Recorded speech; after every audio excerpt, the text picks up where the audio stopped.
예, 안녕하십니까. 장달령 변호사입니다. 한 주가 참 빠르게 지나갑니다.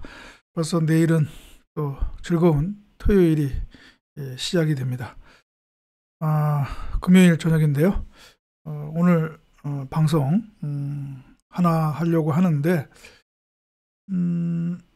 주제는 낙하산입니다. 낙하산.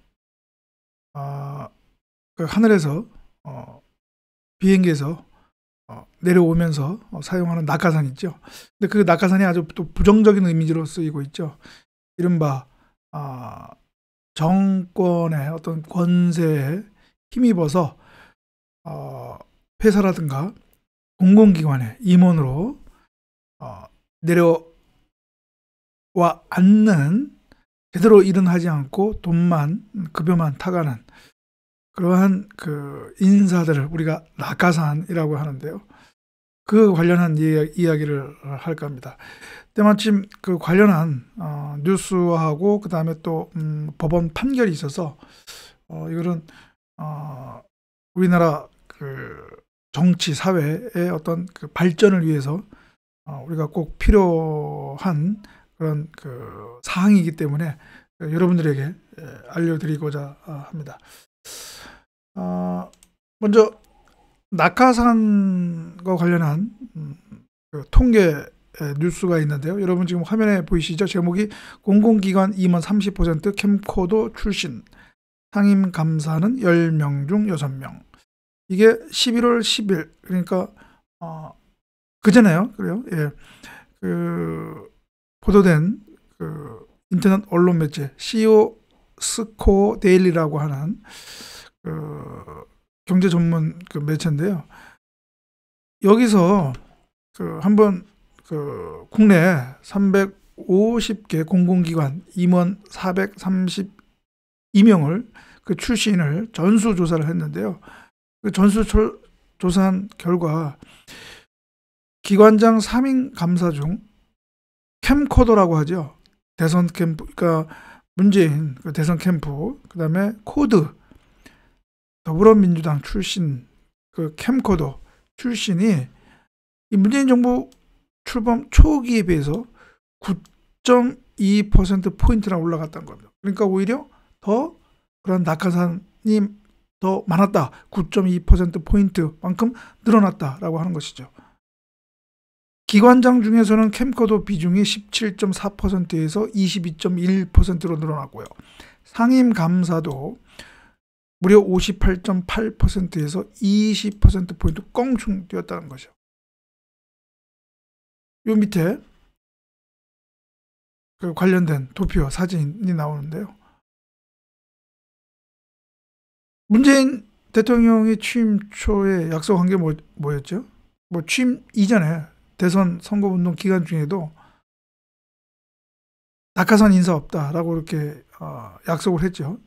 그러나 그 약속이 무색하게도 실질은 그렇지 않다라고 하는 것이죠.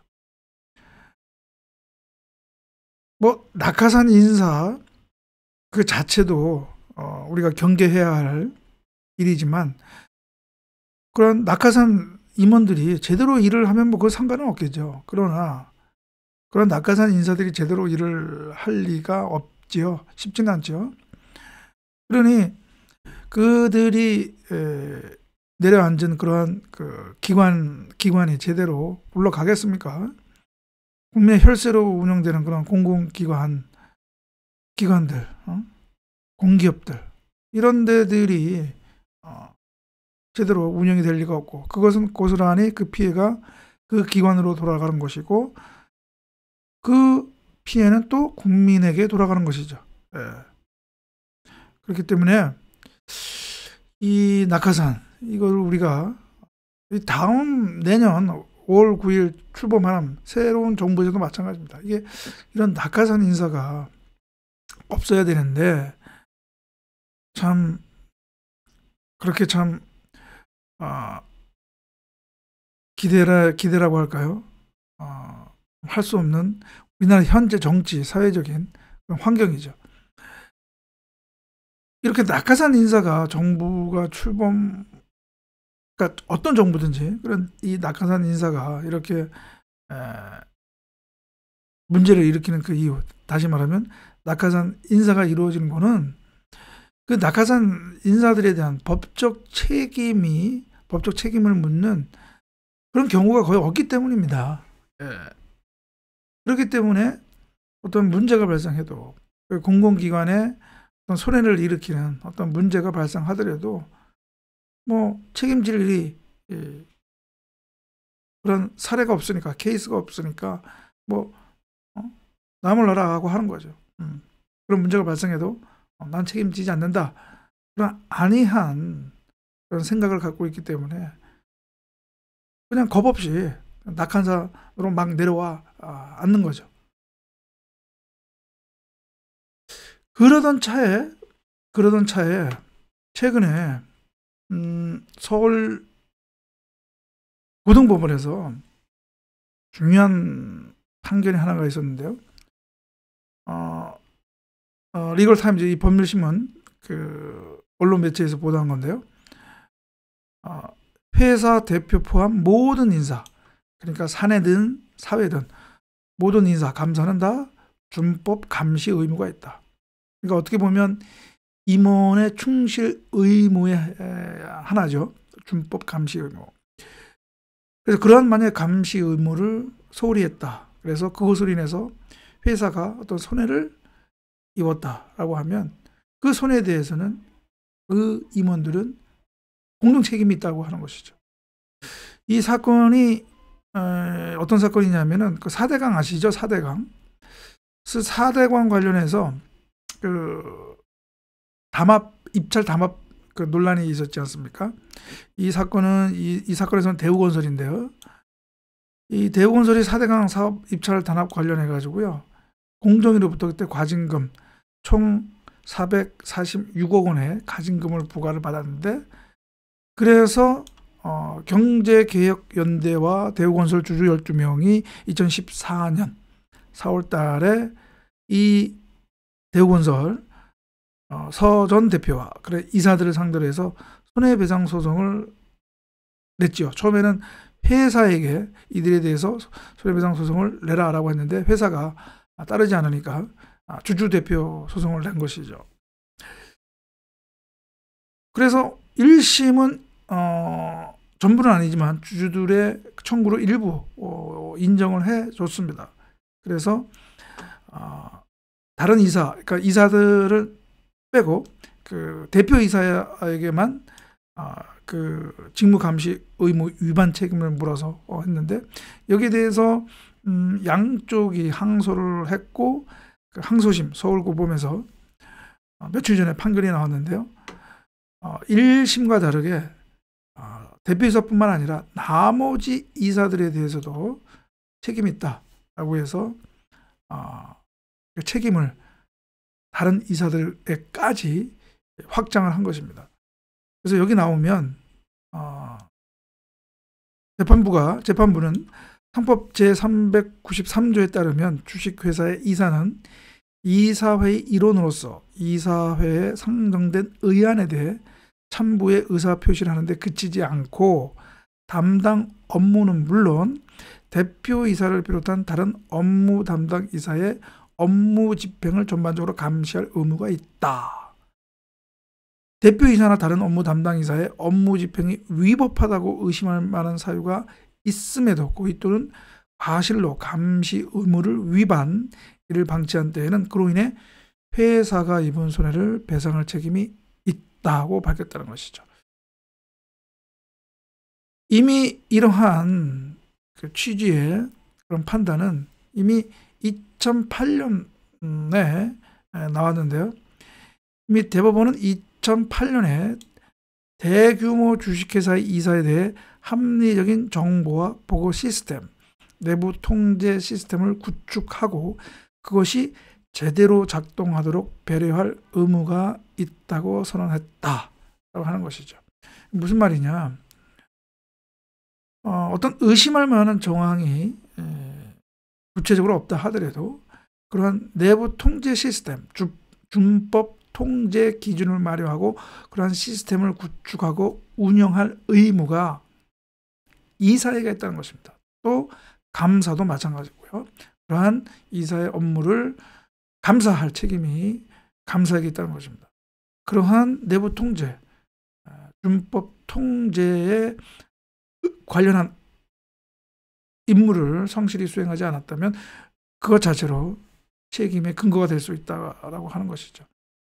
그래서 이 판결에 따라서 이 판결에 따르면 대우건설의 당시 대표이사 그리고 이사들은 수천만 원, 많게는 1억 원 넘게 회사에 손해를 배상할 책임이 있게 되는 거죠. 물론 이 사건 진행 경과를 보니까 양측 다 상고를 했더라고요. 그래서 이건 이제 대법원으로 넘어갔고요. 대법원에서 이제 최종적인 판단이 나올 텐데 제가 보기에는 원심, 그러니까 서울고법의 판결이 그대로 인용이 되지 않을까, 인정이 되지 않을까 그런 생각인데요. 물론 이제 이 판결에 대해서 여기 나와 있는 것처럼 뭐 일부에서는 준법 경영이 확대될 것이다라고 해서 긍정적으로 평가하는 의견도 있지만 또 한편으로는 그만큼 기업 활동이 위축될 것이다라고 우려하는 분위기도 있습니다. 하지만 분명한 것은 이것으로 인해서 주식회사, 특히 이제 사회이사, 요새는 사회이사가 또 문제가 또 있는데요. 사회이사라 하더라도 그냥 자리만 차지하고 돈만, 급여만 타내는 그런 자리가 아니라 그 회사의 준법 통제, 업무 준법 통제를 감시하고 할 의무가 있다라는 것이 확인되었다는 거죠. 따라서 그러한 사회이사도 그런 책임에서 벗어날 수 없다라는 것이 이제 확인이 된 것이고요. 이 판결이 왜 낙하산 인사와 관련해서 의미가 있느냐? 공공기관 낙하산 임원들에 대해서 의미가 있느냐면 이 공공기관의 운영에 관한 법률, 이 법률에도 바로 상법에 이러한 이사의 충실 의무, 그다음에 책임, 그다음에 감사의 또 그러한 책임, 이런 것들, 상법 이런 규정들이 고스란히 공공기관의 임원들, 이사와 감사들에게도 준용이 되도록 되어 있습니다. 공공기관의 운영에 관한 법률에 의해서. 그렇기 때문에 만약에 낙하산으로 내려온 그런 임원들이 그러한 이사나 감사의 그런 의무를 충실히 이행하지 못했고 또 그것으로 인해서 어떠한 정관이나 법령상의 위반의 그런 문제로 인해서 그 공공기관에 손해를 입혔다. 그렇다면 그 손해에 대해서 낙하산 임원, 이사나 감사들도 엄중한 법적 책임을 질 수 있다. 라고 하는 기본적인 이제 틀이 마련된 것이죠. 그렇다면 이제는 낙하산 인사에 대해서도 우리가 책임을 물을 수 있는 기본적인 법적 토대가 되었다라고 하는 것이죠. 그래서 저도 이제 이 문재인 정부가 이제 끝나가고 새로운 정부가 이제 출범될 4개월 후에는 그걸 맞이해서 지난 문재인 정부에서 이런 낙하산 인사와 관련해서 이들이 있었던 기관들의 그런 문제로 인해서 업무 집행상의 문제로 인해서 그 기관에 손해를 입혔는지를 한번 나름 조사를 해보고 거기에 이러한 낙하산 인사들이 책임이 있었다라고 하면 한번 그 책임을 묻는 한번 법적 운동도 지금 할까 그런 생각입니다. 뭐 대표적인 것이 한수원이죠. 한수원 탈원전 관련해서 문제가 많죠. 거기에 있는 이사들.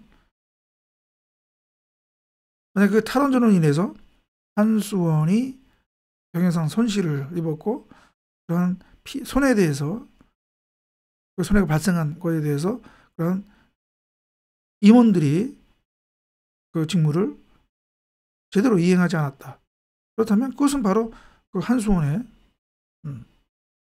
손해를 배상할 책임이 있다라고 하는 것이죠. 네. 그래서 이제는 뭔가 이게 하나의 그 케이스가 생겨야 되거든요. 이러한 낙하산 인사가 제대로 업무를 수행하지 않아서 그 기관에게 손해를 끼친 경우에는 그 손해에 대해서 책임을 엄중하게 진다라고 하는, 이건 어떤 사례가 확립이 되어야, 케이스가 생겨야 개나 소나 낙하산 인사로 내려가는 것을 막을 수 있다. 그리고 낙하산 인사로 내려가는 것에 대해서 심사숙고하게 하는 그런 또 어떤 방어 기제가 마련할 수 있다라고 하는 것이죠. 예, 그래서 오늘 방송은 낙하산 인사와 관련해서 좋은 희소식, 이게 어떤 판결이 있는 것을 말씀을 드리면서 여러분들에게 설명을 드렸습니다. 그러면 이번 방송은 이것으로 마치고요. 다음 방송에서 여러분들 또 좋은 내용으로 여러분들 만나 뵙겠습니다. 감사합니다.